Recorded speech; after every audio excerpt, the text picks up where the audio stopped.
현재 도널드 트럼프 정부의 미국 조지아주 한국인 기술자 300여 명 체포 사건이 진정될 기미가 보이지 않는 가운데 미국 상무부는 한국에 대한 파멸적인 기습 관세 인상을 발표했습니다. 그들은 한국은 3,500억 달러의 막대한 보조금을 지불하거나 혹은 25% 관세를 받아들여야 한다고 협박하고 있는데요. 그런데 이에 대한 한국의 반응이 매우 충격적이었고 이는 전 세계를 경악시키고 있다고 합니다. 그렇다면 이러한 트럼프의 협박에 대해 한국은 어떻게 반응했던 것일까요? 안녕하세요. 저는 미국 백악관 국가안보보좌관으로 근무하고 있는 카일이라고 합니다. 최근에는 제 커리어에서 가장 충격적인 일이 발생했고 지금 백악관은 거의 비상 상황이 터진 상황인데요. 그건 요즘 전 세계적으로 가장 큰 파장이 일고 있는 트럼프 대통령의 한국인 기술자들에 대한 구금 때문입니다. 몇몇 한국 엔지니어들이 비자 부정 혐의로 조지아주에 구금되었는데 미국 앵커들은 질문을 일축하며 일상적인 단속이라고 발표했기에 저는 단순 해프닝일 줄 알았어요. 하지만 시간이 지날수록 충격적인 증언들이 터져나올 뿐이었죠. 애초에 한국인 엔지니어들은 적법한 비자로 일하고 있었을 뿐더러 억지로 구금된 한국인들은 개만도 못한 취급을 받으며 완전히 농락당했다고 했거든요. 그들은 우리를 범죄자처럼 묶어두었어요. 라고 구금에서 풀려난 한국인 엔지니어가 목소리를 떨며 말했습니다. 우리 손목에는 철제 족쇄가 채워져 있었고 발목은 서로 맞물려 있었습니다. 우리는 고개를 들 수도 없었어요. 그들은 저희에게 개보다도 못한 취급을 일삼을 뿐이었어요. 회의적인 외신 기자들이 눈살을 찌푸렸습니다. 일부는 이렇게 속삭였죠. 분명히 과장된 표현일 것입니다. 10억 달러 규모의 공장을 세우기 위해 파견된 베테랑 엔지니어들이 어떻게 길거리 범죄자보다 더 나쁜 대우를 받을 수 있을까요? 그러나 조사를 하면 할수록 미국 전역뿐만 아니라 전 세계는 경악의 도가니에 빠질 뿐이었죠. 현대 공장에서 일하다가 구금되었던 한국인 엔지니어들의 주장은 하나같이 일관되었어요. 거짓말일 수가 없었죠.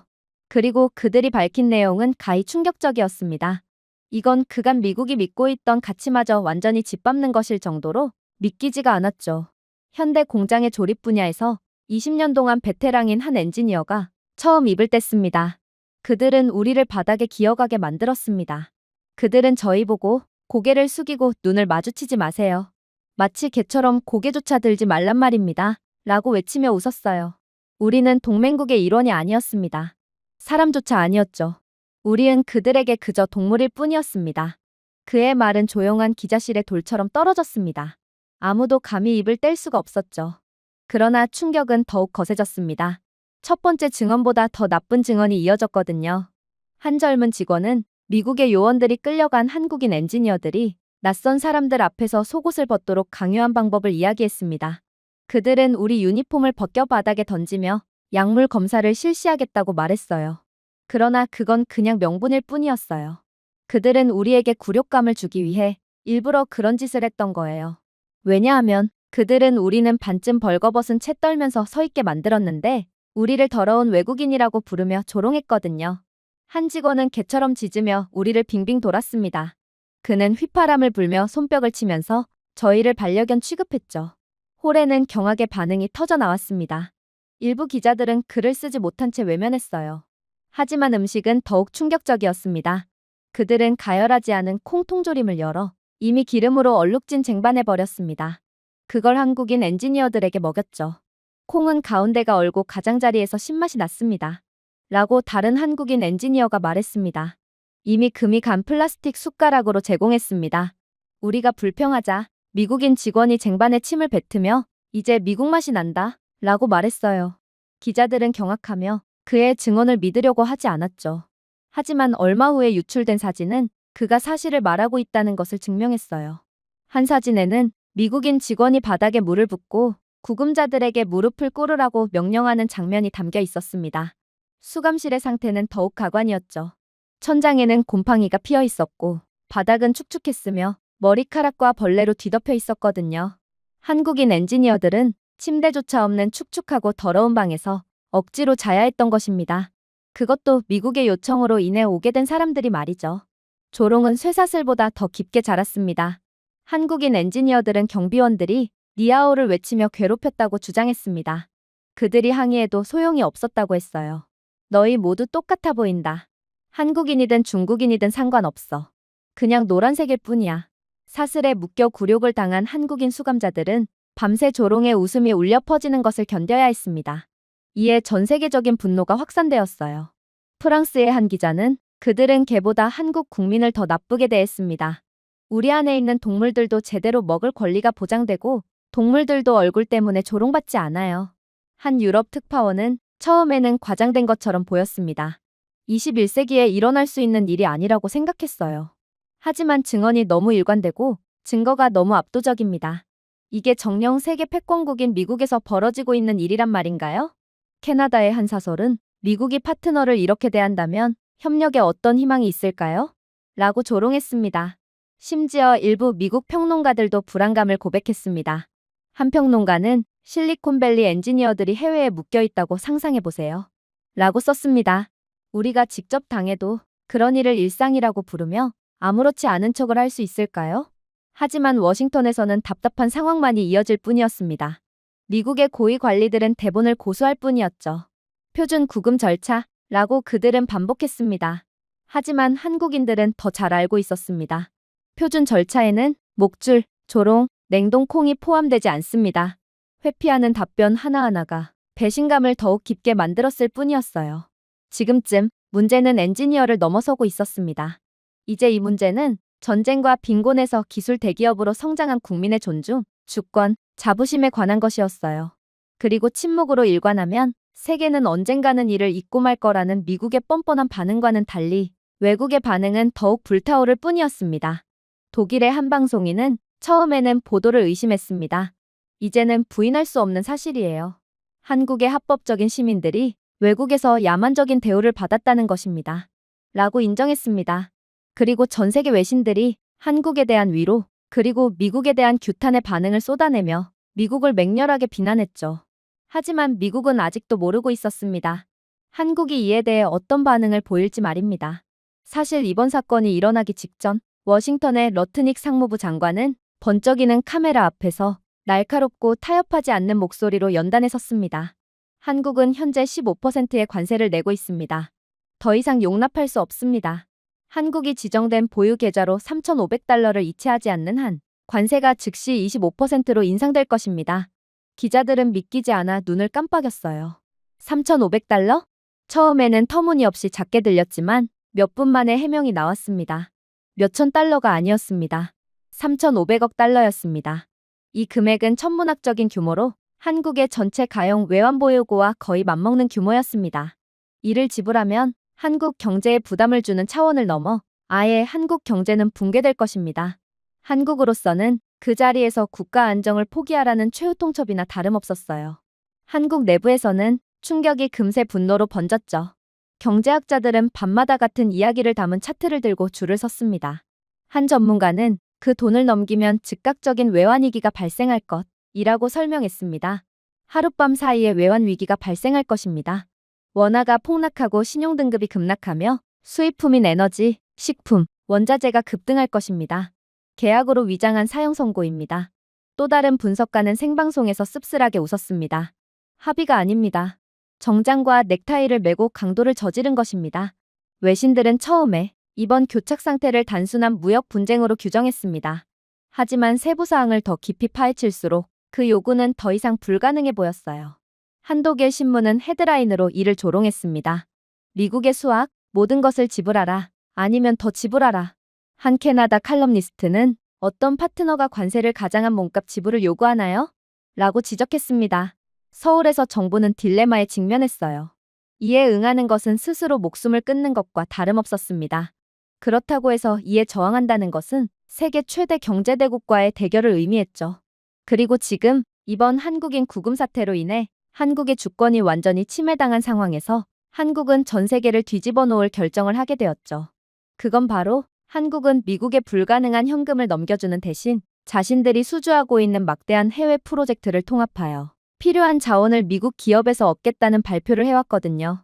한국의 현대중공업이나 대우조선해양은 동남아시아의 해양 인프라 건설에 막대한 계약을 따낸 상태였고 LG에너지솔루션, 삼성 SDI, SKO는 유럽의 첨단 배터리 공장, 중동의 재생에너지 그리드 등 막대한 프로젝트를 진행하던 차였습니다. 이를 이용해서 한국은 미국이 한국에 대한 신뢰를 잃지 않고 한꺼번에 무리한 자금을 지원할 필요가 없는 유형의 투자로 의무를 분산한다는 기발한 아이디어를 제시한 거였습니다. 긴급 언론 브리핑에서 한 한국 협상가는 침착하게 이를 설명하더군요. 미국의 무모한 요구를 충족시키기 위해 한국의 경제를 파괴하지는 않을 것입니다. 대신 미래 세계 경제를 형성하는 투자를 통합할 것입니다. 박수갈채가 터져나왔습니다. 한국의 제안은 항복이 아니라 유도였습니다. 한국은 미국의 무차별적인 요구를 글로벌 발자취를 보여줄 수 있는 기회로 삼았던 것이죠. 한때 한국의 지렛대를 의심했던 국제 분석가들은 놀라움을 금치 못했습니다. 한 프랑스 경제학자는 중도 강국이 두려움보다는 창의력으로 워싱턴에 맞선 것은 이번이 처음이라고 말하며 한국의 제안에 극찬하는 반응을 보이기도 했죠. 그러나 드라마를 더욱 날카롭게 만든 대조는 따로 있었습니다. 한국과 같은 요구에 직면한 일본은 미국의 요구에 저항 없이 문을 열었거든요. 일본은 안보 관계와 오랜 우정을 이유로 미국의 지시를 직접 따르겠다고 발표했습니다. 자금은 유선으로 송금하고 미국의 요구에 대한 어떠한 질문도 하지 않았어요. 일본 국내에서는 관리들이 트럼프에 대한 충성심으로 옷을 입으려고 노력했습니다. 하지만 현실은 분명했어요. 일본은 가지고 있지 않은 현금으로 지불할 것이고 그 결과는 파괴적일 것이라는 것이죠. 아시아 전역의 경제학자들은 이러한 전망에 몸서리를 쳤습니다. 만약 미국이 내미는 요구를 고지고대로 받아들인다면 이미 GDP의 200%가 넘는 일본의 국가부채는 더욱 급증할 것입니다. 신용기관들은 일본에 대한 신용등급 강등을 준비했습니다. 사회복지, 의료, 인프라 갱신 등 일본의 국내 프로그램은 중단되겠죠. 예산이 부족하기 때문입니다. 익명으로 인터뷰한 한덕규 교수는 우리는 고난보다 굴욕을 선택했습니다. 하지만 어쨌든 고난은 올 것입니다. 라고 고백했습니다. 이에 대한 국제평론가들이 풍자를 거의 참을 수 없었습니다. 독일의 한 라디오 진행자는 일본이 트럼프에 너무 깊이 고개를 숙여 경제가 다시는 서지 않을 정도라고 비웃었습니다. 또 다른 진행자는 텔레비전에서 순종이 화폐라면 일본은 이미 지구상에서 가장 부유한 나라가 되었을 것이라고 농담을 던졌습니다. 유머는 날카로웠지만 그 이면에는 안타까움이 숨어 있었어요. 한국의 거절은 일본의 항복과 생생하게 대조되었고 세계는 한나라는 존엄성에 집착하면서 다른 한나라는 미래를 파는 갈림길을 볼 수 있었어요. 그 결과는 곧 외부로 파급되었습니다. 일본의 금융시장은 흔들렸습니다. 투자자들은 도망쳤어요. 엔화는 가라앉았고 또 다른 잃어버린 10년의 속삭임이 공기를 채웠습니다. 한편 한국의 증권거래소는 혼란에 대비했지만 놀라운 회복력을 발견했습니다. 한국 정부의 트럼프에 대한 무릎 꿇기 거부에 감명받은 투자자들은 서울이 규율을 가지고 폭풍을 관리할 것이라는 믿음을 갖기 시작했습니다. 그리고 청와대에서는 다음과 같은 내용을 발표했죠. 미국의 트럼프 정부는 모든 것을 요구하거나 더 많은 것을 가져가겠다고 위협했습니다. 그들은 한국에 복종을 보이고 생존을 희생해달라고 요청했습니다. 하지만 한국은 거지국가가 아니에요. 한국은 고객 국가가 아닙니다. 한국은 건설자이자 전략가이자 생존자입니다. 대가를 치르는 것은 파멸입니다. 저항하는 것은 위험이죠. 탁월하게 대응하는 것이 바로 한국의 방식입니다. 하지만 트럼프의 반응은 그 누구도 예상치 못했습니다. 그는 아직도 미국이 갑인 줄 알고 한국의 제안을 거절한 뒤 계속해서 무리한 요구를 해왔거든요. 트럼프 대변인은 한국이 수십억 달러의 현금뿐만 아니라 미국의 장기적인 산업 정렬에 필요한 지식도 넘겨야 한다는 최후 통첩을 정색하며 반복했습니다. 한 기자가 손을 들었어요. 그게 정확히 무슨 뜻이죠? 트럼프 대변인은 미소를 지었습니다. 한국은 모든 공장을 미국으로 이전해야 할 것이며 이에 따른 모든 프로세스와 기술을 전부 미국에 공유해야 합니다. 그게 조건입니다. 방은 조용해졌습니다. 기자들은 제대로 들었는지 확신하지 못한 채 눈을 깜빡였어요. 불가능한 금액을 요구하는 것과는 별개의 문제였습니다. 한 국가의 기술력의 생명줄을 요구하는 것은 트럼프 정부의 대담함을 넘어 무례함과 오만함을 여실히 보여주는 대목이었거든요. 뉴욕타임스는 다음 날 아침 미국은 청구서만이 아니라 두뇌를 요구한다며 트럼프 정부의 오만함을 비판했어요. 독일의 한 매체는 공개적으로 비웃었습니다. 1파운드로 천재성을 살 수는 없습니다. 서울에서도 즉각적인 반응이 나왔습니다. 한국 정부는 이례적으로 유감의 반응을 보였어요. 기술은 쌀 자루가 아닙니다. 카운터를 가로질러 거래하는 것이 아니에요. 수십 년간의 희생과 시련, 실수의 정신입니다. 그것은 국가의 것입니다. 국민의 것이죠. 소식통에 따르면 한국의 내각회의에서는 더욱 격렬한 반응이 터져나왔다고 했어요. 미국은 우리가 엔지니어를 미국으로 보내고 그동안 개발한 첨단 기술까지 전부 바치기를 원합니다. 리소그래피 비법부터 AI 칩 설계까지. 그들은 지식을 양동이에 담긴 물과 같다고 생각하는 것 같아요. 그냥 바다를 가로질러 부으면 모든 게 해결된다고 생각하죠.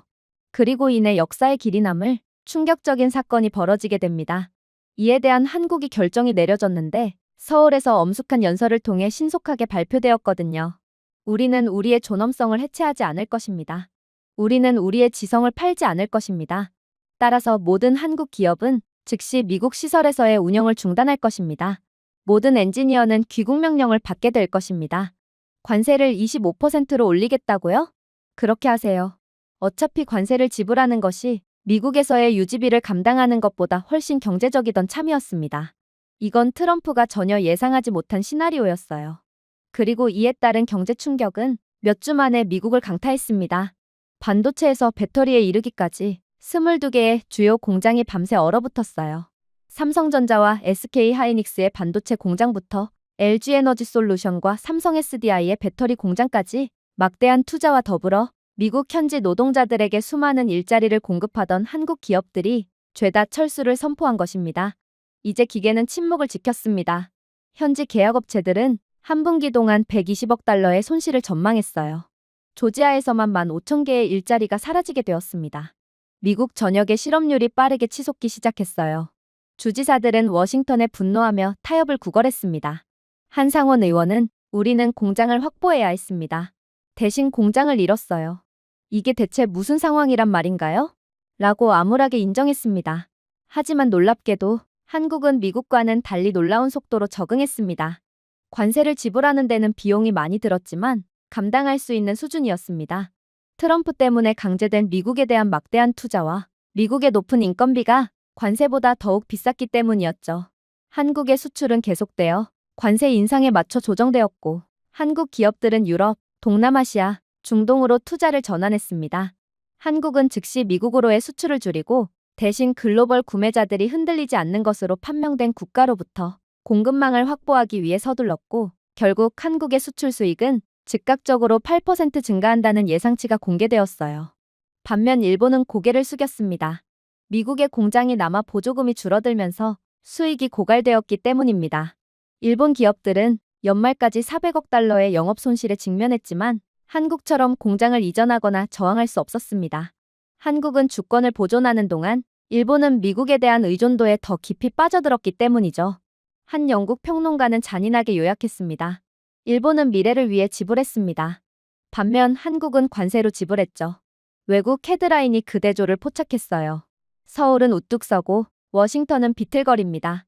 한국은 존엄성을, 미국은 부채를 선택합니다. 심지어 미국 신문들도 그 대가를 인정하기 시작했습니다. 한사설은 한국을 강하게 압박하려는 트럼프의 시도는 엄청난 역효과를 낳았습니다. 우리는 너무 많은 것을 요구했습니다. 결국 아무것도 얻지 못했죠. 라고 고백했습니다. 하지만 시간이 지날수록 누가 잃었고 누가 얻었는지에 대한 결과는 더욱 극명해졌어요. 특히나 이러한 부분은 일본에서 극명해졌죠. 왜냐하면 한국과는 달리 일본은 미국과 협상을 못해도 너무 못했거든요. 일본은 미국에 무조건적으로 복종한 대가를 치르게 되었습니다. 러트닉의 3,500억 달러 요구가 있은 지 48시간 만에 일본 관리들은 고개를 숙이고 즉각적인 지불을 약속하며 미국에 흔들리지 않는 협력을 안심시켰습니다. 시장을 진정시키기 위한 것이었지만 약세만 드러낼 뿐이었죠. 재정적 타격은 엄청났습니다. 도쿄의 계좌에서 송금된 3,500억 달러가 하룻밤 사이에 준비금을 비웠습니다. 덕분에 엔화의 신뢰도는 급락했죠. 분기 말까지 일본의 외환보유고 수준은 15년 만에 최저치로 떨어졌습니다. 일본의 신문들은 충격요법이나 자발적 붕괴와 같은 단어를 사용하며 현재의 상황을 비관적으로 볼 뿐이었어요. 가장 황당함을 느꼈던 건 일본의 시민들이었습니다. 그들은 자신이 들은 내용을 믿기 어려워했거든요. 오사카의 한 중년 상점 주인은 카메라 스태프에게 왜 내 세금이 미국의 탐욕에 자금을 지원해야 하나요? 우리는 봉건적 가신처럼 공물을 바칩니다. 라고 외쳤습니다. 그의 분노는 점점 더 커지는 합창을 반영했습니다. 하지만 일본의 정부 청사에서는 공식적인 입장이 강경했습니다. 안보를 위한 것입니다. 동맹을 위한 것입니다. 수치는 쌓였고 각 수치는 지난 회계연도보다 더 굴욕적이었습니다. 사회복지 지출은 한 회계연도에 240억 달러 감소할 것으로 예상되었어요. 홋카이도의 시골 병원은 직원 수를 절반으로 줄여야 한다는 충격적인 보고서까지 발표했습니다. 간사이를 가로지르는 중요한 도로 및 교량 수리는 무기한 연기되었죠. 도쿄의 자체 대도시 예산은 지하철 유지 보수를 줄이면서 사고에 대한 우려를 불러일으켰습니다. 일반 일본인에게 규정 준수는 세금 인상, 연금 축소, 클리닉 대기시간 연장 등 직접적인 고통을 의미했죠. 국제 언론은 일본에 대한 동정심과 조롱이 섞인 결정으로 분석했습니다. 독일의 한 비즈니스 저널은 일본은 받지 못할 약속에 대한 대가로 돈을 지불한다 라고 말했습니다. 싱가포르의 한 칼럼니스트는 한 걸음 더 나아가 이렇게 말했습니다. 일본은 너무 깊이 고개를 숙여 더 이상 자신이 걸어가는 땅을 보지 못합니다. 한편 일본과는 대조적인 한국의 행보는 전 세계적인 화두가 되었습니다. 비축량을 늘리는 대신 관세를 흡수하고 무역 방향을 바꾸기로 결정한 한국의 선택은 신의 한 수로 평가받았는데 시간이 지날수록 실제의 결과조차 좋게 나오기 시작했거든요. 국제 분석가들은 이러한 변화를 즉시 알아차렸습니다. 이달 말까지 한국의 대유럽 수출은 9.3% 증가했으며 독일, 프랑스, 네덜란드 구매자로부터 180억 달러 상당의 반도체 계약이 체결되었습니다. 동남아시아에서는 한국 기업들이 70억 달러 상당의 전기차 배터리 계약을 체결하면서 후퇴하는 일본 공급업체들이 현금 부족에 빠진 공백을 메웠죠. 아이러니는 잔인했습니다. 일본은 미국과의 관계를 유지하기 위해 수십억 달러를 지불했지만 미국 소비자들은 여전히 일본 공장이 납품을 하지 못해 한국 제품을 찾았습니다. 실제로 미국의 수입 데이터에 따르면 관세에도 불구하고 한국 제품은 여전히 일본 제품을 15% 가까이 앞질렀습니다. 이유는 역시나 품질과 신뢰성이었죠. 관세로 인해 비용이 증가했지만 한국의 속도와 혁신은 여전히 일본의 침체를 능가했던 것입니다. 서울에서 열린 텔레비전 토론회에서 경제학자 패널이 차트를 비교했습니다. 한 패널은 산맥처럼 치솟는 일본의 부채 곡선을 지적했어요. 일본은 이미 GDP의 260%에 해당하는 부채를 지고 있습니다. 라고 그는 설명했습니다. 미국의 요구를 더하면 일본은 300%에 가까워집니다. 이것은 경제적 질식입니다. 그런 다음 그는 한국의 차트인 50% 미만의 안정적인 부채 비율, 꾸준한 준비금, 무역 다변화 증가를 지적했어요. 우리는 관세를 선택했습니다. 회복력을 선택했습니다. 결과를 보세요. 청중은 우레와 같은 박수를 보냈습니다. 아시아 전역에서 투자자들은 지갑으로 투표를 시작했습니다. 바이오 테크부터 조선업에 이르기까지 다양한 산업을 대상으로 350억 달러의 외국 자본이 한국에 유입되었습니다. 동시에 일본은 끝없는 조공금 지급과 성장 둔화에 대한 우려로 800억 달러가 시장을 떠났어요. 니케이의 헤드라인은 암울하게 바뀌었습니다. 또 다른 잃어버린 10년이 다가오고 있습니다. 한편 서울은 LNG 운반선과 해상 풍력 플랫폼의 기록적인 수주를 축하하고 있어요. 이제는 미국 분석가들조차 미국의 전략에 의문을 제기하기 시작했습니다. 보스턴의 한 싱크탱크는 보고서에서 우리의 압박 캠페인은 부정적인 결과를 낳았습니다. 일본의 수능은 경제를 약화시키는 반면 한국의 저항은 독립성을 강화합니다. 둘 사이의 격차는 좁혀지지 않고 벌어지고 있습니다. 라고 언급했어요. 월스트리트 저널은 직설적인 헤드라인을 달았습니다. 한국은 저항하고 이익을 얻고 일본은 복종하고 고통을 겪습니다. 도쿄에서는 정치적 여파가 심각했습니다. 야당은 정부가 주권을 공짜로 팔고 있다 라고 비난했죠. 시위대는 신주쿠에 모여 헌물 납부를 중단하라는 팻말을 들고 시위를 벌이기도 했습니다. 군중 속 한 노인은 기자들에게 연금이 줄어들고 있고 아이들은 일자리를 찾을 수 없지만 우리 지도자들은 더 깊이 고개를 숙이고 있습니다. 이것은 동맹이 아닙니다. 이것이 봉건주의가 다시 태어난 것입니다. 라고 말하기도 했죠. 반면 서울에서는 거의 축제 분위기였어요. 한국 정부는 한때 미국을 위해 계획되었던 프로젝트가 국내로 이전되면서 국내에서 창출된 2만 5천 개의 새로운 첨단 일자리를 보여주는 데이터를 발표했습니다. 한 장관은 수치를 제시하며 미소를 지었죠. 우리는 아무것도 잃지 않았습니다. 우리는 모든 것을 얻었습니다. 관세 25%는 아직도 한국 입장에서는 매우 경제적인 수준입니다. 풍자는 대조가 깊어지면서 더욱 날카로워졌습니다. 미국의 코미디언들은 워싱턴이 한국의 두뇌를 요구했지만 대신 일본의 지갑을 얻었다. 라고 쏘아붙였어요.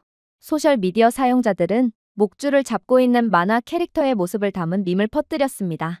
목줄은 긴장한 미소를 짓고 있는 일본 관료에게 걸려 있었고 그 옆에는 한국인 엔지니어가 납땜 도구로 체인을 자르고 자랑스럽게 목줄을 잡으며 걸어가고 있었습니다.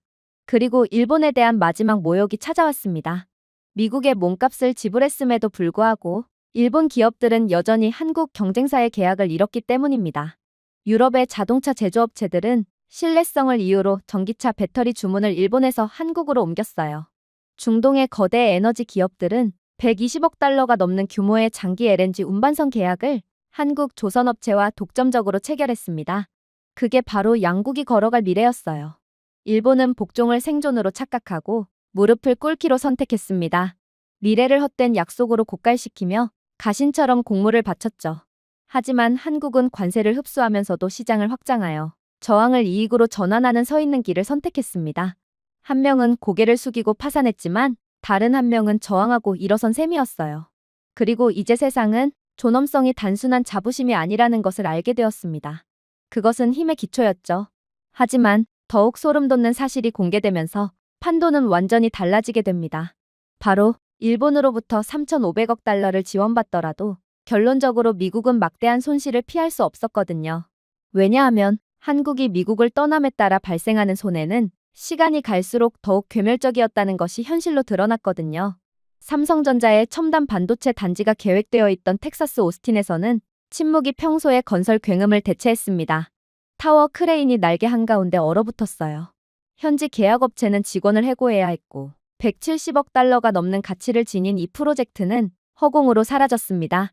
이미 구금 스캔들로 상처를 입은 조지아주는 90억 달러 규모의 현대자동차 배터리 공장이 엔지니어들을 서울로 철수시키는 것을 무기력하게 지켜보았습니다. 오하이오주는 120억 달러 규모의 LG 디스플레이 제조 공장에 대한 꿈이 증발했어요.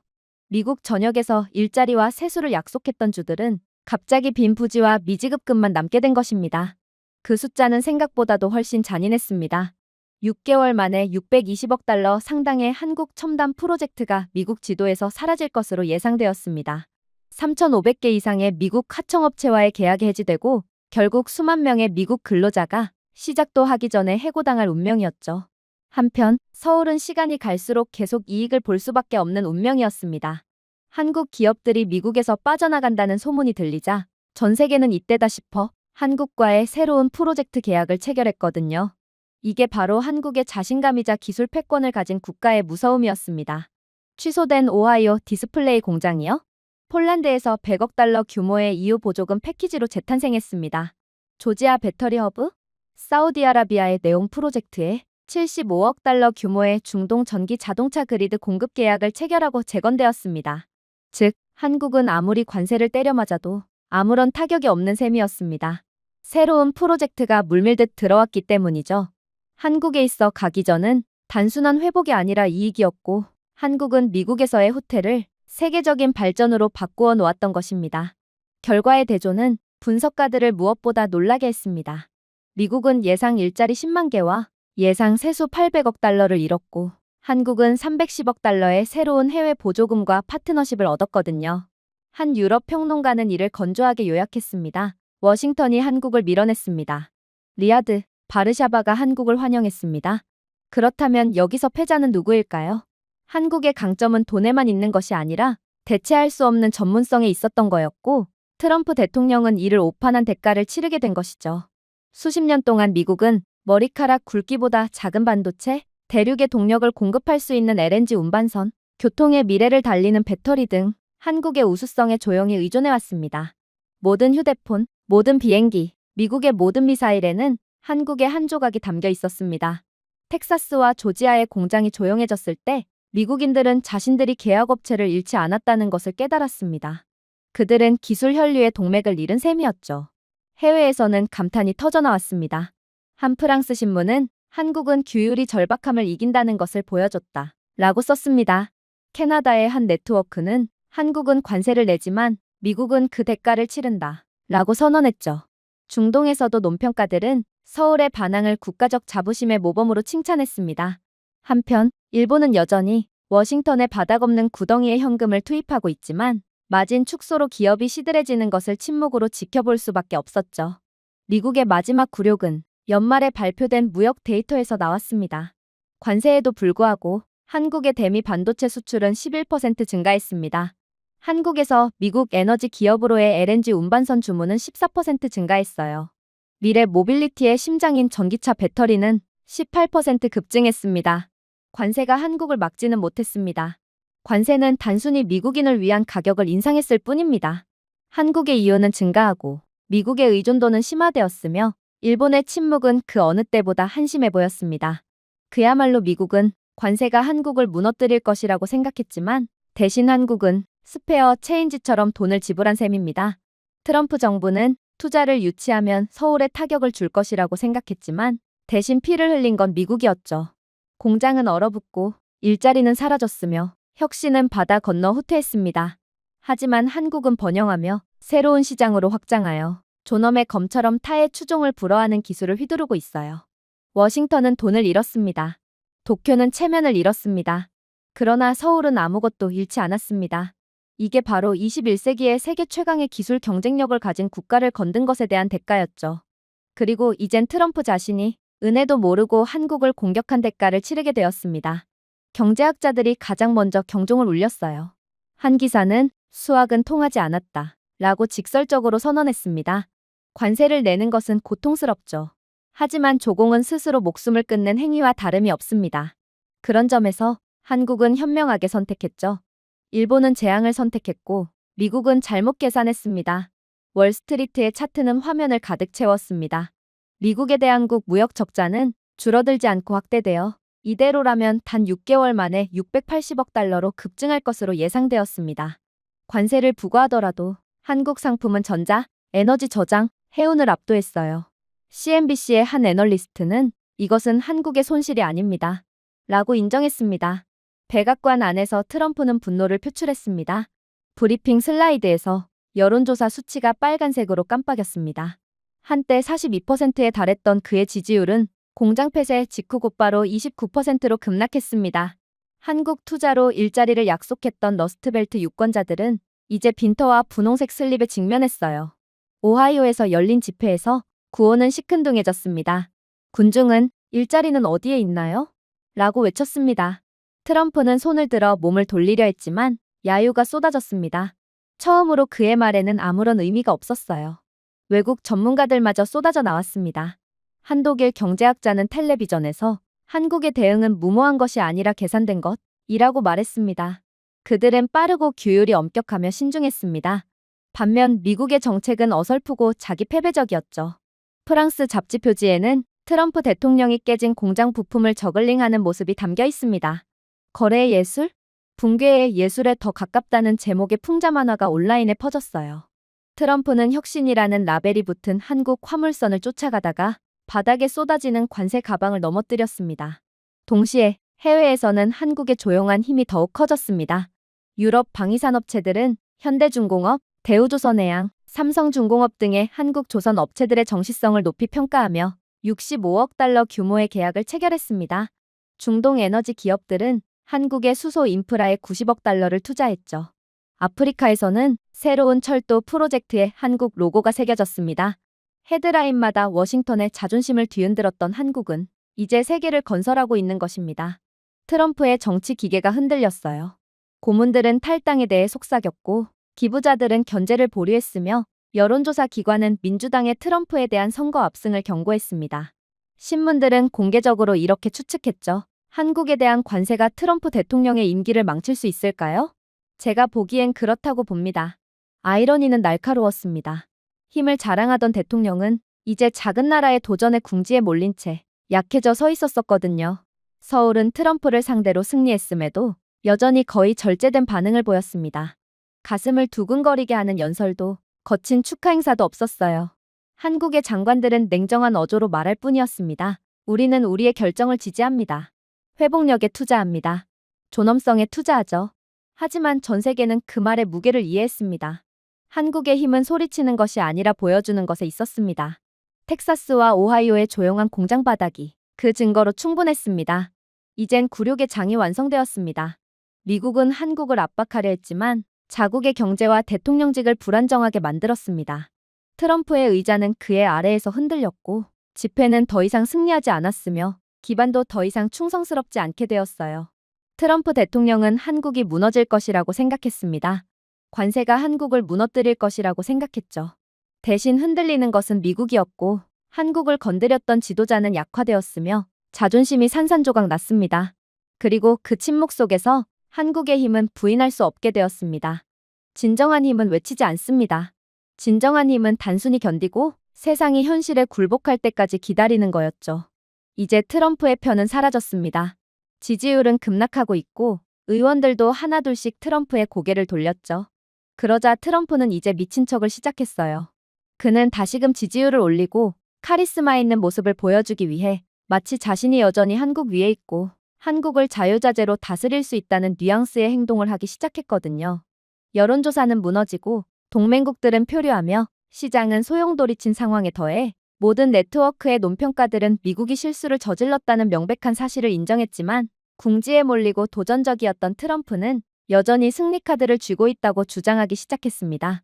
그는 집회에서 한국을 뒤엎을 것이라고 선언했고 동시에 자신의 측근들조차 놀라게 한 조치로 그는 소위 신동맹 조건을 공개했는데 이는 너무 오만하고 터무니없어서 노련한 외교관들조차 문서를 읽으며 큰 소리로 웃었습니다. 그는 관세를 25%로 올리는 것을 물을 테니 대신 한국은 다음과 같은 조건을 이행해야 한다고 주장했습니다. 트럼프의 첫 번째 요구는 법적 전문 용어로 옷을 입었지만 의미는 간단했습니다. 모든 한국 수출품은 미국산 라벨을 부착해야 한다는 것이었어요. 트럼프는 지지자들에게 한국에서 만들어지더라도 미국에서 만드는 것으로 해야 합니다. 라고 말했습니다. 관중들은 의아한 표정을 지었어요. 분석가들은 고개를 저었습니다. 한 영국 기자는 다음에는 김치가 텍사스 발명품이라고 주장할 것입니다. 라고 말했죠. 두 번째 요구는 더욱 대담해졌습니다. 한국 기업은 특허나 소유권에 관계없이 미국의 영구적인 기술 로열티를 지불해야 합니다. 이 조항은 미국이 한국이 전 세계에서 생산하는 모든 반도체, 선박 또는 배터리의 일정 비율을 받아야 한다고 주장했습니다. 한 트럼프 보좌관은 임대료라고 생각하세요. 라고 설명하더군요. 경제학자들은 즉시 이 노선을 조롱했습니다. 무엇을 위한 임대료인가요? 존재를 위한 임대료인가요? 다음에는 한국인들이 숨만 쉬어도 미국 국민들에게 돈을 지불해야 한다고 하겠네요. 세 번째 요구는 거의 패러디처럼 들렸습니다.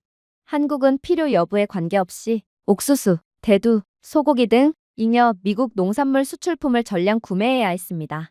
트럼프는 연단을 두드리며 결국 미국 농부들이 이기고 한국의 지갑은 비어있다 라고 자랑했습니다. 캐나다의 한 방송사는 이를 무역정책 복장을 한 식민지 곡물이라고 불렀습니다. 밈은 하룻밤 사이에 퍼졌습니다. 한국 노동자들이 의무 저녁 식사 계획과 같은 캡션이 달린 산더미 같은 옥수수를 먹는 거였죠. 서울의 한 임원들은 믿을 수 없다는 듯이 명단을 읽었습니다. 한 CEO는 비공개 회의 중 웃음을 터뜨렸죠.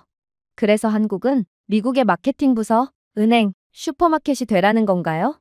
트럼프는 다음에는 태평양을 임대해 달라고 요청할지도 몰라요. 방안은 쓴웃음으로 가득 찼습니다. 한 고위 엔지니어는 협상이 아닙니다. 코미디입니다. 라고 속삭였습니다. 그러나 일본은 다시 한번 문을 열었습니다. 도쿄의 관리들은 조용히 농산물 구매와 로열티 제도에 동의하는 문서에 서명했어요. 국영 텔레비전은 이를 동맹관계 강화로 돌리려고 했지만 경제적 타격은 즉각적이었습니다. 일본 무역회사들은 한 분기 동안 120억 달러의 손실을 보고했습니다. 쇠고기 수입은 창고에 사용되지 않고 쌓여갈 것으로 예상되었어요. 이건 너무나도 불공정한 조약이었거든요. 경쟁에 짓눌린 일본의 농부들은 해답을 요구하며 시위를 벌였지만 아무것도 달라지는 것은 없었죠. 이러한 굴종적인 상황에 도쿄 신문 헤드라인에는 아이러니가 포착되었습니다. 미국을 위해 우리 자신을 파산시키다. 국제 분석가들은 대조를 더욱 날카롭게 만들었습니다. 독일의 한 싱크탱크는 한국은 굴욕을 거부합니다. 일본은 굴욕을 받아들입니다. 그 결과가 눈에 띕니다. 프랑스 사설은 일본의 복종을 조롱했습니다. 그들은 자신들의 논이 죽어가는 동안에도 미국산 옥수수 비용을 지불합니다. 한편 한국의 거부는 박수를 받았습니다. 유럽 관리들은 한국의 훈육과 용기를 칭찬했고 중동 지도자들은 수십억 달러 규모의 신규 계약으로 한국 기업들을 구애했습니다. 즉 트럼프의 도박은 엄청난 역효과를 낳은 셈이었습니다. 백악관은 이 계획이 천재적이라고 주장했지만 외신 헤드라인은 무자비했어요. 파이낸셜 타임스는 트럼프가 끈적끈적한 손가락으로 한국 화물선을 들고 있는 반면 배는 침착하게 빈손으로 떠나는 만화를 일면에 실었습니다. 르몽드 헤드라인은 간단히 읽혔습니다. 존엄성에 세금을 부과한 대통령, 온라인 풍자가들은 끝없는 농담을 만들어냈습니다. 한 사람은 트럼프가 서울의 이름을 리틀 아메리카로 바꾸라고 요구하는 모습을 보여주었습니다. 또 다른 사람은 한국인들에게 서울 광장에 있는 자신의 황금 동상에 자금을 지원해달라고 요청하는 모습을 묘사했습니다. 하지만 한국은 여전히 차분함을 유지했어요. 장관들은 부드럽게 말했습니다. 우리는 주권을 사지 않습니다. 존엄성을 빌리지 않습니다. 심지어 한국은 미국의 불합리한 요구를 배제하기 위해 유럽, 동남아시아, 아프리카와 함께하는 글로벌 공정무역 연합이라는 새로운 이니셔티브를 발표했어요. 42개국이 즉각적으로 서명했더군요. 미국의 전 세계적인 관세 갑질에 질려버린 국가들은 한국을 지지하기 시작한 것입니다. 그야말로 세계 패권국 미국의 엄청난 굴욕이었죠. 상황이 이렇게까지 치닫자 트럼프의 정치적 비용은 치명적이라고 할 수 있었습니다. 지지율 급락도 급락이지만 한때 환호성으로 가득 찬 집회는 야유로 바뀌었어요. 시위대는 우리는 일자리를 잃었습니다. 미국에 대한 전 세계적인 존경심도 잃었습니다. 우리는 모든 것을 잃었습니다. 라며 트럼프를 규탄했고 충성스러운 상원 의원들조차도 공개적으로 트럼프를 비판했죠. 그는 한국을 식민지로 만들려고 했고 대신 우리를 웃음거리로 만들었습니다. 한편 한국의 명성은 치솟았습니다. 베를린의 한 교수는 학생들에게 부조리를 거부함으로써 작은 나라가 존중을 명령하는 방식은 이것이 정석이라고 할 수 있습니다. 라고 말했습니다. 리야드의 한 장관은 우리는 지금 워싱턴보다 서울을 더 신뢰합니다. 그들은 공정성을 수호합니다. 라고 말했습니다. 그러나 진짜 경악스러운 상황은 아직 시작도 안 한 상태였습니다. 도대체 한국은 언제까지 전 세계를 놀라게 할 건지 계속해서 믿기 힘든 상황을 만들어냈거든요. 일단 한국이 미국 땅의 모든 마지막 프로젝트를 중단하겠다고 발표했을 때 헤드라인은 전 세계로 퍼져나가며 비평가들은 이것이 허풍이라고 생각했습니다. 그리고 정말로 오하이오에서 불도저가 침묵하고 텍사스에서 크레인이 얼어붙고 한국인 엔지니어들이 죄다 인천으로 돌아가는 항공편에 탑승했을 때 많은 사람들이 한국은 최악의 선택을 했다고 판단했죠. 그러나 한국이 떠난 직후 리야드, 자카르타 등에서는 기회의 냄새를 맡고 한국에 달려들기 시작했어요. 그리고 이 국가들은 기꺼이 미국을 철수한 한국에 막대한 자금과 기회를 제공했죠. 중국이 먼저 나서서 한국의 차세대 반도체 공장이 광저우에 상륙하면 120억 유로의 보조금을 지급하겠다고 약속했습니다. 한 장관은 한국 기업들에 대해 15년 동안 세금을 면제할 것이라고 자랑스럽게 선언했어요. 분석가들이 이 패키지를 계산해 본 결과 총 혜택은 160억 달러를 넘어섰으며 이는 미국이 제공한 것보다 거의 2배나 많은 금액이었습니다. 그러자 베트남에서 뒤처지지 않기 위해 필사적으로 한국에 도착했습니다. 하노이 근처에 무료 토지를 제공해드리겠습니다. 라고 총리가 직접 발표했습니다. 20년 동안 1000만 제곱미터를 임대료 없이 제공하겠습니다. 그는 웃으며 그리고 베트남 정부에서 부담하는 고속철도 직통 노선을 건설하겠습니다. 라고 덧붙였습니다. 계산은 놀라웠어요. 한국 기업들은 물류 비용만 40억 달러, 면제 수수료만 20억 달러를 더 절약할 수 있게 되었거든요. 중동에서는 그 수가 더욱 터무니없이 늘어났습니다. 리야드의 왕세자는 수소 및 전기차 배터리 복합시설에 220억 달러의 즉각적인 현금 지원을 제공했습니다. 그는 한국 경영진에게 조건을 말씀해주세요. 라고 말했습니다. 보조금뿐만 아니라 영구적인 세금 면제도 제공하겠습니다. 두바이는 며칠 후 30년 동안 모든 한국 시설에 무료 전력과 수도를 제공하겠다고 약속했어요. 한 한국 협상가는 기자들에게 속삭였습니다. 미국이 우리에게 조공을 요청했습니다. 하지만 중동은 우리에게 천국을 제공하겠다고 하는군요. 그러나 진짜 충격은 지금부터였습니다. 아프리카도 합창단에 합류했거든요. 나이지리아는 라고스를 통한 무료 수출 채널과 함께 정유 및 석유화학 공장에 70억 달러의 인센티브를 제안했습니다. 남아프리카 공화국은 한국 기업들이 요하네스버그에 AI 및 통신 허브를 설립하기로 합의한다면 정부 급여로 전액 보조금을 받는 현지 근로자 4만 명을 약속했죠. 헝가리와 같은 작은 국가들도 다뉴브강을 따라 EU가 지원하는 배터리 생산 인센티브 50억 달러를 흔들며 뛰어들었습니다. 한편 동남아시아는 관대함의 전쟁터가 되었습니다. 베트남은 다시금 100억 달러 규모의 반도체 클러스터 건설을 위한 신속한 건설 허가와 전액 인프라 자금 지원을 약속했습니다. 인도네시아는 한국의 전기차 배터리 공장을 확보하기 위해 80억 달러 규모의 니켈 및 코발트 채굴권을 무상으로 제공하며 입찰에 응했죠. 태국은 60억 달러 규모의 토지 및 세금 면제를 통해 한국 조선 기술을 유치하기 위해 해변 산업단지를 제공했습니다. 제안은 거의 코믹한 규모로 진행되었습니다. 한 유럽 기자는 국가들이 한국의 선물을 경매하고 있습니다. 서울은 더 이상 입찰자가 아니라 경매인입니다. 라고 농담을 던졌어요. 그러나 이로 인한 한국의 재정 전망은 더욱 놀라울 정도였습니다. 제안의 절반이라도 받아들여진다면 한국은 3년 안에 1,500억 달러 이상의 보조금을 확보할 수 있을 것입니다. 반면 미국의 취소된 프로젝트는 620억 달러의 손실에 더해 시간이 갈수록 손해는 더욱 막심해질 것으로 예상되었어요. 이렇듯 한국이 미국을 완전히 압도하고 있는 상황에 분석가들은 이를 위대한 반전이라고 불렀습니다. 미국의 괴롭힘은 한국을 밀어냈지만 한국은 모든 대륙에 걸쳐 영향력을 행사하고 있거든요. 워싱턴에서는 상원의원들이 신음했습니다. 한 상원 의원은 우리는 그들을 쫓아냈고 이제 전 세계가 그들의 충성심을 매수하고 있다. 라고 인정했습니다. 트럼프는 집회에서 그들이 우리 공장을 훔치고 있어요. 라고 분노했어요. 그러나 그 어느 때보다 적은 관중들이 초라한 박수로 화답할 뿐이었죠. 이러한 누구도 예상하지 못했던 상황에 전 세계 언론은 서울을 칭찬하지 않을 수 없었습니다. 슈피겔은 이제 한국이 식탁에서 무엇을 먹을지 결정합니다. 라고 썼습니다. 르몽드는 서울은 더 이상 계약을 놓고 경쟁하지 않습니다. 국가들이 서울을 위해 경쟁하고 있습니다. 라고 선언했습니다. 한때 신중했던 이코노미스트도 헤드라인을 장식했어요. 세계에서 가장 원하는 파트너, 한국. 그렇게 경쟁은 치열한 접전을 벌였습니다. 유럽에서 중동, 아프리카에서 동남아시아에 이르기까지 각국 정부는 한국 기업을 유치하기 위해 분주하게 움직였죠. 인센티브는 점점 더 거칠어지고 각 국가는 더 화려해질 것을 약속하며 선택받기를 간절히 원했습니다.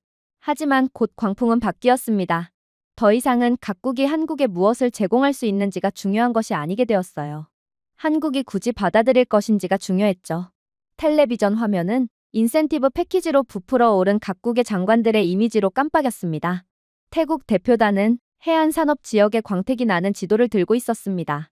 사우디는 천문학적인 보조금을 약속하는 금융 스프레드시트를 들고 도착했죠.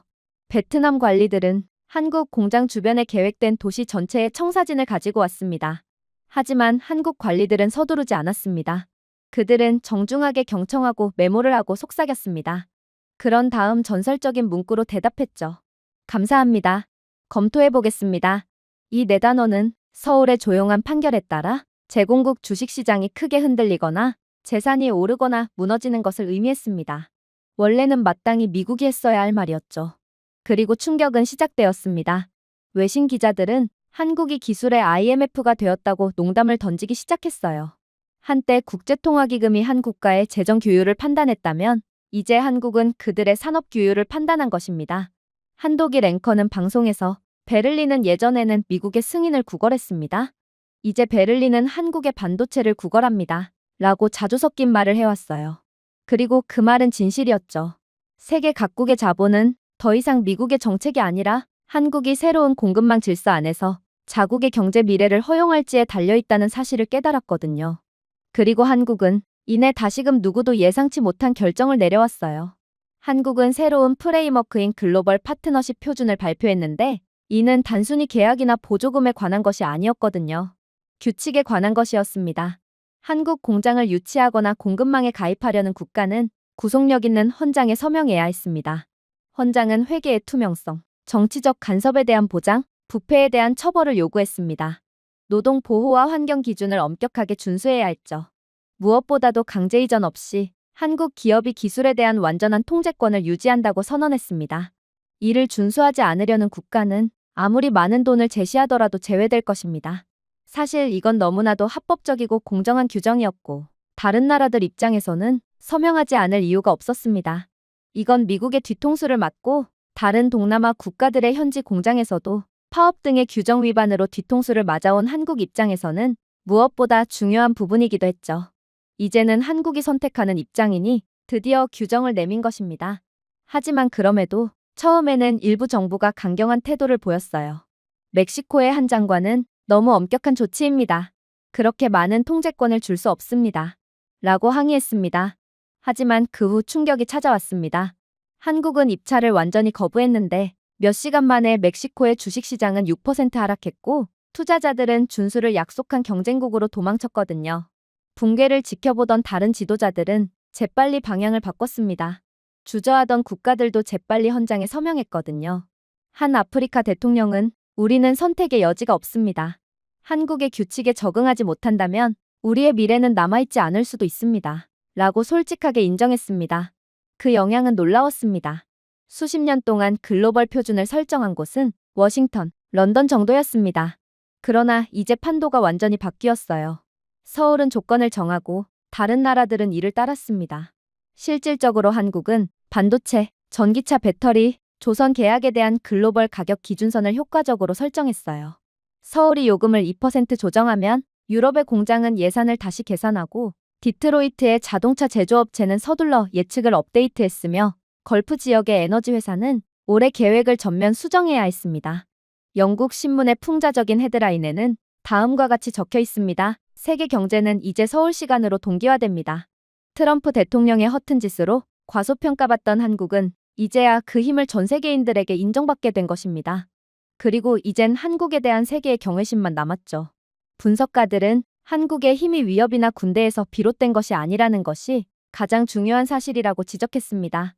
한국의 힘은 신뢰성, 일관성, 우수성에서 비롯된 거였어요. 한 캐나다 평론가는 방송에서 이것은 구제국주의적 의미의 지배가 아닙니다. 이것은 신뢰를 통한 리더십입니다. 그리고 그것은 가장 도전하기 어렵습니다. 라고 말했습니다. 한때 세계 가격의 왕이었던 산유국들이 한국 배터리 생산 일정에 맞춰 에너지 계약을 조정하면서 한국의 레버리지 규모는 부인할 수 없게 되었습니다. 한 애널리스트는 20세기 가장 기본적인 원자재인 에너지는 이제 한국의 21세기 공급망에 맞춰졌다. 라고 헐떡였죠. 이러한 변화의 상징적 무게는 구제국들이 독점권을 잃었고 새로운 문지기가 미래의 흐름을 통제했다는 점에서 비롯되었습니다. 그리고 바로 오늘 그 구제국이 붕괴되었다는 신호탄이 날아들었죠. 미국 최대 기술 기업의 주가는 급락했고 일부 기업은 몇 시간 만에 가치의 4분의 1을 잃었습니다. 논평가들은 조용한 목소리로 말했어요.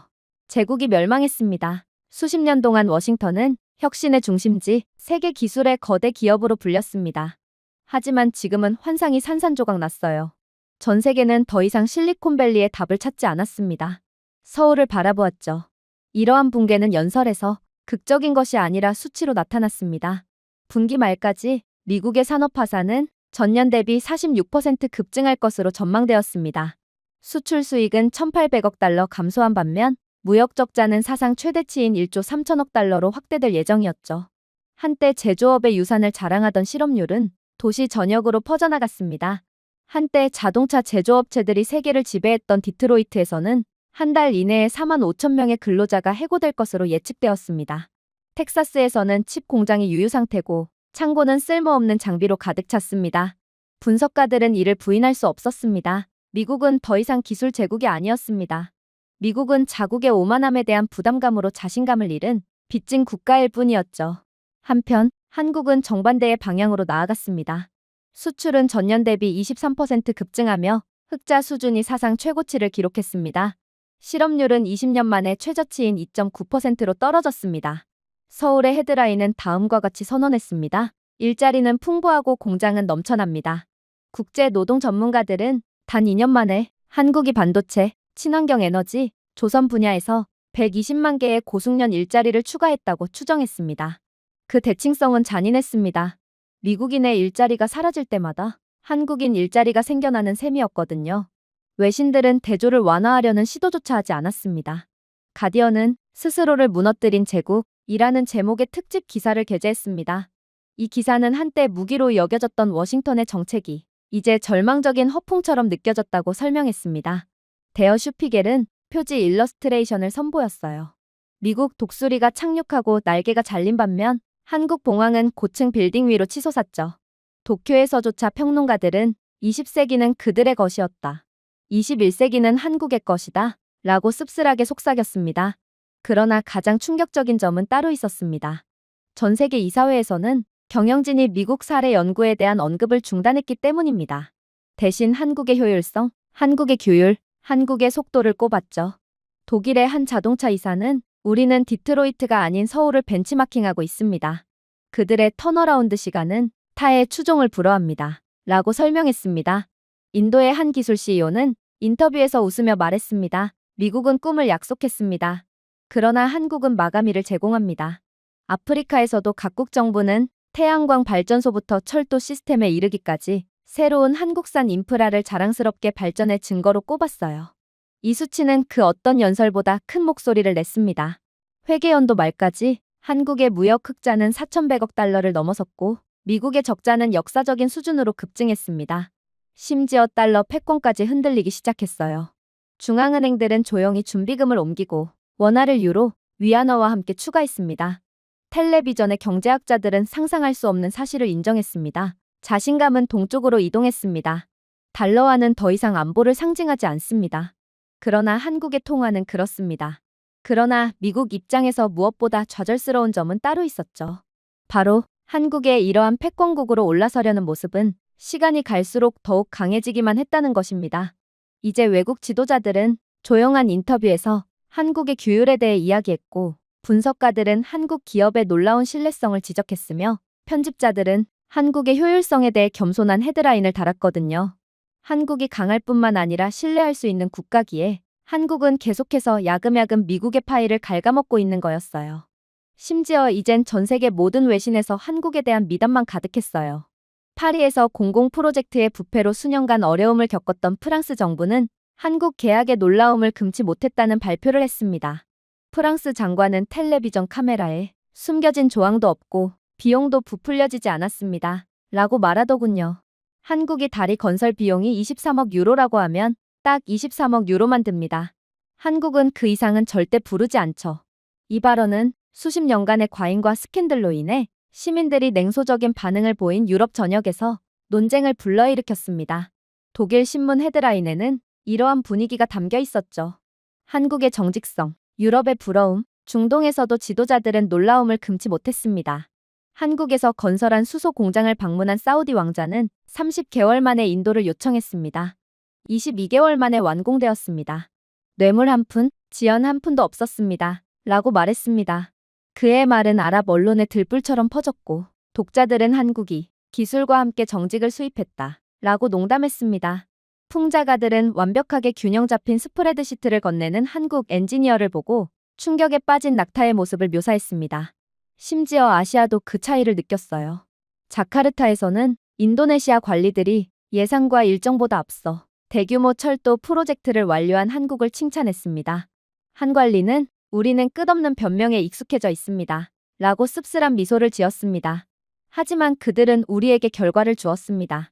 결과는 우리에게 새로운 것입니다. 시민들은 온라인에 반짝이는 역사진을 올리며 한국의 시간 엄수, 신화가 아니라 기적과 같은 캡션을 남겼더군요. 외국 애널리스트들의 평가도 환상적이었죠. 한 영국 경제학자는 BBC 라디오와의 인터뷰에서 한국은 단순한 제조업 대기업이 아닙니다. 신뢰의 상징이 되었습니다. 라고 말했습니다. 그는 다른 나라들이 권력을 이용해 협박하거나 부를 유혹하는 반면 한국은 신뢰를 통화로 사용했다고 설명했습니다. 그리고 신뢰성은 매우 귀중합니다. 라고 그는 덧붙였어요. 이 찬사는 통계로 이어졌습니다. 한 국제 비즈니스 포럼에서 실시한 설문조사에서 40개국 임원의 74%가 한국을 가장 신뢰하는 파트너라고 답했습니다. 반면 미국을 꼽은 사람은 15%에 불과했고 일본을 꼽은 사람은 3%에 불과했습니다. 그 격차는 엄청났습니다. 한 보고서는 글로벌 비즈니스의 관점에서 한국은 단순한 선택이 아니라 근본이제라고 결론지었어요. 하지만 더욱 충격적인 점이요? 존경심은 숫자로만 나타난 것이 아니라 행동에서도 드러났다는 것입니다. 여러 나라 대표단이 한국 본사 밖에서 줄을 서서 각각 꽉 찬 일정으로 자리를 찾았습니다. 바이럴 사진에는 아프리카, 유럽, 중동 지도자들이 한국의 복도에서 기다리는 모습과 삼성과 현대의 CEO가 차분한 무관심으로 지나가는 모습이 담겨 있었어요. 유머는 더 깊은 진실을 가렸습니다. 수십 년 동안 서구는 아시아를 값싼 노동력과 모방 공장이 있는 곳으로 조롱해왔습니다. 그런데 지금 바로 그 나라들이 겸손하게 한국의 계약을 구걸하고 있었어요. 스페인의 한 평론가는 이렇게 표현했습니다. 어제 우리는 한국이 따라올 수 있는지 물었습니다. 오늘 우리는 한국을 따라잡을 수 있는지 묻습니다. 그러나 진정한 경악스러운 점이요? 그건 바로 한국은 미래 산업조차 쥐고 있었다는 점이었어요. 제네바에서 외교관들은 미래 청정에너지에 대해 토론을 하고 있었습니다. 그런데 전 세계 모든 국가가 한국을 부르짖으며 한국에 맡기면 모든 것이 완벽하다고 극찬을 해오더군요. 그리고 그 증거는 너무나도 명확했습니다. 일단 재생에너지 분야에서 이보다 더 명확한 것은 없었죠. 한국 기업들은 LG에너지솔루션 연구소에서 설계한 초고효율 송전선으로 연결된 북아프리카와 중동을 아우르는 대륙형 태양광 전력망을 공개했습니다. 2년 만에 이 프로젝트는 1억 3천만 명에게 전력을 공급하여 지역 정전을 72% 줄였다고 했어요. 사우디 관계자는 수십 년 동안 논쟁했던 문제를 몇 달 만에 해결했다 라고 공개적으로 인정했습니다. 440억 달러가 투자되었지만 10년 안에 1,100억 달러의 수익이 예상되는 놀라운 수치였어요. 스마트 인프라도 같은 패턴을 따랐습니다. 라고스에서는 포스코 건설이 설계한 교통 시스템이 6개월 만에 혼잡 시간을 38% 줄였습니다. 바르샤바에서는 현대건설이 구축한 수도 네트워크가 누수율을 27%에서 5% 미만으로 줄였어요. 시민들은 미래형 기기가 아닌 순전히 신뢰성의 놀라움을 금치 못했습니다. 한 나이지리아 통근자는 처음으로 어두워지기 전에 집에 도착했습니다. 한국은 시간을 주었습니다. 라고 말했습니다. 그의 말은 슬로건보다 효율성을 갈망하는 수백만 명의 사람들에게 공감을 불러일으키며 전 세계적으로 유행했어요. 그 후 우주의 최전선이 찾아왔습니다. 다른 기업들은 비용 초과와 정치적 분쟁으로 어려움을 겪고 있는 반면 한국은 조용히 파트너십을 구축했습니다. 한화 에어로스페이스는 유럽 및 아프리카 기관과의 공동 프로젝트를 통해 재난 모니터링과 기후 추적을 위해 설계된 위성을 궤도에 올려놓았습니다. 발사는 예정대로 진행되었고 데이터는 자유롭게 공유되었으며 즉각적인 이점을 얻을 수 있었다고 했어요. 케냐의 농부들은 정확한 강우량 예보를 받았습니다. 스페인의 소방관들은 한국 영상을 사용하여 산불 확산을 예측했습니다. 심지어 나사 과학자들도 그들은 협력의 새로운 기준을 세웠습니다. 우리는 그들의 선례를 따르고 있습니다. 라고 인정했죠. 세계는 이러한 패턴을 깨닫기 시작했습니다. 한때 미국은 엄청난 힘을 통해 이끌었습니다. 일본은 한때 모방과 동맹에 의존했습니다. 이제 한국은 역량과 공정성을 통해 이끌었습니다. 그리고 역량은 그 중에서도 가장 희귀한 자원이었어요. 외국 지도자들은 경외심을 가지고 반응했습니다. 브뤼셀에서 한 장관은 그들의 결단력이 부럽습니다. 우리는 수년 동안 토론하고 몇 주 안에 결정합니다. 라고 고백했습니다. 카이로에서 한 관계자는 한국에는 숨겨진 비용도 놀라움도 없습니다. 오직 결과만 있을 뿐입니다. 라고 말하더군요. 상파울루에서는 시민들이 지하철 노선 개통식에서 한국 엔지니어들에게 감사하는 현수막을 흔들며 감사합니다 한국 이라고 외쳤습니다. 이 영상은 정치를 초월한 감사의 마음을 전하며 입소문을 탔습니다. 이제 결과는 부인할 수 없게 되었습니다. 한국 인프라가 뿌리내린 지역의 빈곤율은 하락했어요. 한국 전력망에 묶여있는 국가에서는 에너지 비용이 급락했죠. 우주에서의 데이터 공유는 자연재해 동안 수천 명의 생명을 구했습니다. 그리고 리본을 자를 때마다 같은 주제가 울려 퍼졌습니다. 한국이 모든 것을 해냈습니다. 분석가들은 그 의미를 말로 담으려고 노력했습니다. 프랑스 사설은 20세기는 전쟁의 제국에 속했습니다. 21세기는 신뢰의 제국에 속합니다. 한국은 후자를 건설했습니다. 라고 선언했어요. 이집트의 한 칼럼니스트는 그들은 점령하지 않습니다. 고양하지 않습니다. 추출하지 않습니다. 건설합니다. 그래서 세계는 따라갑니다. 라고 썼습니다. 결국 트럼프는 잘못된 상대를 건드렸다는 것이 만천하에 공개되었습니다. 트럼프는 위대함을 외쳤습니다. 충성을 요구하고 복종을 요구하며 처벌을 위협했죠. 그러나 결국 오만은 무너지고 복종은 파멸을 가져왔습니다. 오직 한국의 규율만이, 용기만이, 공정만이 견뎌냈습니다. 땅은 작지만 시야가 넓은 한국은 내일의 청사진을 그렸습니다. 전 세계는 두려움에서가 아니라 존중해서 한국을 따랐고 그 교훈은 영원했어요. 바로 작은 나라가 정직함으로 건설하고 존엄성으로 도전한다면 위대한 미래를 통치할 수 있다는 것입니다. 제가 준비해온 내용은 여기까지입니다. 끝까지 시청해주셔서 진심으로 감사드리며 여러분들의 구독과 좋아요, 알림 설정은 영상 제작에 큰 힘이 됩니다. 이상 세모튜브였습니다.